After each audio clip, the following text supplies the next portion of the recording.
Hello, chess enthusiasts. Welcome back to our channel.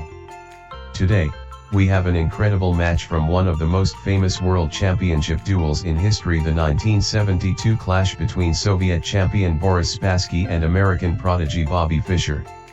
This match not only captivated audiences worldwide but also marked a significant moment in chess history. In this video, we'll take a deep dive into Game 11, where Spassky and Fischer faced off in a brilliant display of strategy, tactics, and psychological warfare. The stakes were high, and both players were at the peak of their powers.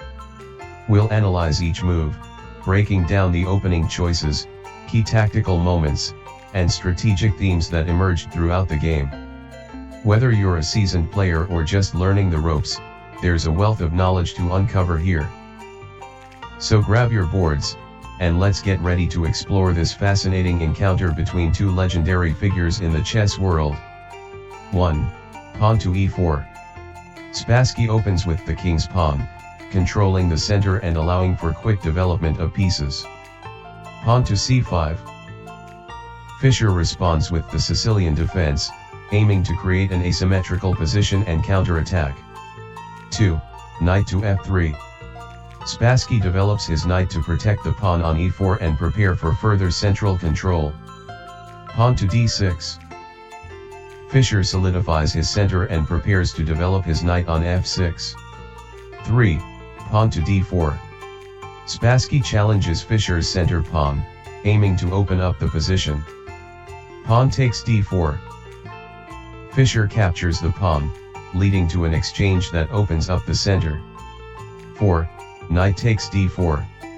Spassky recaptures with the knight, maintaining central control.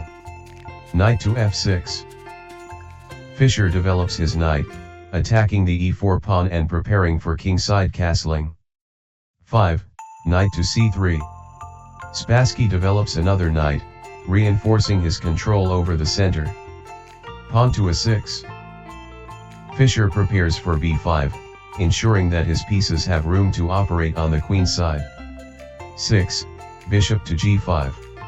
Spassky pins Fischer's knight on f6, creating tactical possibilities. Pawn to e6. Fischer breaks the pin while further reinforcing his control in the center. 7. Pawn to f4. Spassky advances his pawn, preparing to strengthen his center and develop his kingside initiative. Queen to b6.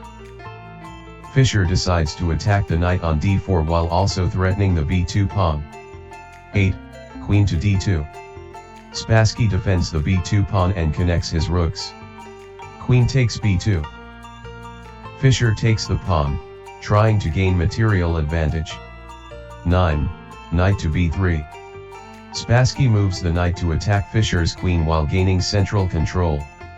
Queen to a3. Fischer retreats his queen to safety while threatening the knight on b3. 10. Bishop takes f6. Spassky decides to exchange his bishop for Fischer's knight, creating double pawns for Fischer. Pawn takes f6. Fischer recaptures with the pawn, further complicating his pawn structure. 11. Bishop to e2. Spassky continues his development, preparing for kingside castling. Pawn to h5. Fischer aims to launch a kingside pawn storm, trying to activate his pieces. 12. King to g1. Spassky castles kingside, ensuring his king's safety. Knight to c6. Fischer develops his knight, increasing pressure on the center. 13. King to h1. Spassky moves his king to a safer square, preparing for future attacks. Bishop to d7. Fischer develops his bishop, connecting his rooks and providing support to the knight. 14. Knight to b1. Spassky reroutes his knight to improve its position, preparing for a strategic breakthrough. Queen to b4. Fischer attacks the knight on c3 and maintains pressure on Spassky's position. 15. Queen to e3. Spassky defends against the threat while preparing to support his pawn structure. Pawn to d5. Fischer strikes in the center, challenging Spassky's control and opening lines for his pieces. 16. Pawn takes d5. Spassky captures the pawn, aiming to maintain strong central control. Knight to e7. Fischer moves his knight to reroute it to a more effective position. 17. Pawn to c4. Spassky advances his pawn, gaining space and limiting Fischer's knight. Knight to f5. Fischer repositions his knight, aiming for better squares and targeting the e3 queen. 18. Queen to d3. Spassky aims to reposition his queen while continuing his attack. Pawn to h4. Fischer pushes his pawn forward, threatening to open lines against Spassky's king. 19. Bishop to g4. Spassky develops his bishop, eyeing the knight on f6. Knight to d6. Fischer relocates his knight for better coordination with his other pieces. 20. Knight to d2. Spassky aims to improve his position, preparing to reinforce the center. Pawn to f5.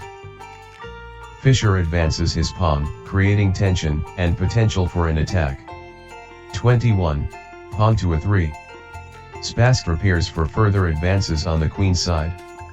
Queen to b6. Fischer maintains pressure on the center and sides, eyeing weaknesses in Spassky's position. 22. Pawn to c5. Spassky advances, further challenging Fischer's control and ensuring a strong pawn formation. Queen to b5. Fischer retreats his queen but keeps pressure on b2 and d5. 23. Queen to c3. Spassky moves his queen, targeting the knight on f6 and further solidifying his influence. Pawn takes g4. Fischer captures the pawn, looking to activate his pieces aggressively. 24. Pawn to a4. Spassky advances, looking to undermine Fischer's pawn structure. Pawn to h3. Fischer pushes his pawn, threatening to create more weaknesses in Spassky's king side. 25. Pawn takes b5. Spassky captures, gaining material and further attacking the position. H-pawn takes g2 check. Fischer takes the pawn, aiming to create havoc in Spassky's king side. 26. King takes g2. Spassky is forced to capture the pawn, still facing threats from Fischer. Rook to h3. Fischer moves his rook into the attack, seeking to apply further pressure. 27. Queen to f6. Spassky moves his queen, defending against the incoming threats while preparing his counter. Knight to f5. Fischer's knight moves in for a strategic role, aiming to exert domination. 28. Pawn to c6. Spassky's pawn advances to c6, aiming to control the center further and create weaknesses in Fischer's structure. Bishop to c8. Fischer retreats his bishop, looking to reposition and mount a strong defense. 29. Pawn takes e6. Spassky captures, opening lines and threatening to simplify the position. Pawn takes e6. Fischer is forced to recapture, leading to a critical phase in the game. 30. Rook to e1. Spassky doubles his rooks, preparing to take advantage of his advantage. Bishop to e7. Fischer blocks the e-file but is running out of options. 31. Rook takes e6. Finally, Spassky captures the knight, leading to an endgame advantage. Spassky wins this game, demonstrating a blend of tactical awareness and strategic understanding, paving his path in this memorable championship match. And there you have it, a thrilling analysis of Game 11 from the 1972 World Championship between Boris Spassky and Bobby Fischer. What did you think of Spassky's strategies and Fischer's responses? Did any particular move stand out to you? Let us know your thoughts in the comments below. If you enjoyed this video, please give it a thumbs up, subscribe to our channel, and hit the notification bell for more chess analyses and game breakdowns. Thank you for joining us today. Keep practicing, and remember, every game is a learning opportunity. Until next time, keep your pieces sharp and your minds sharper.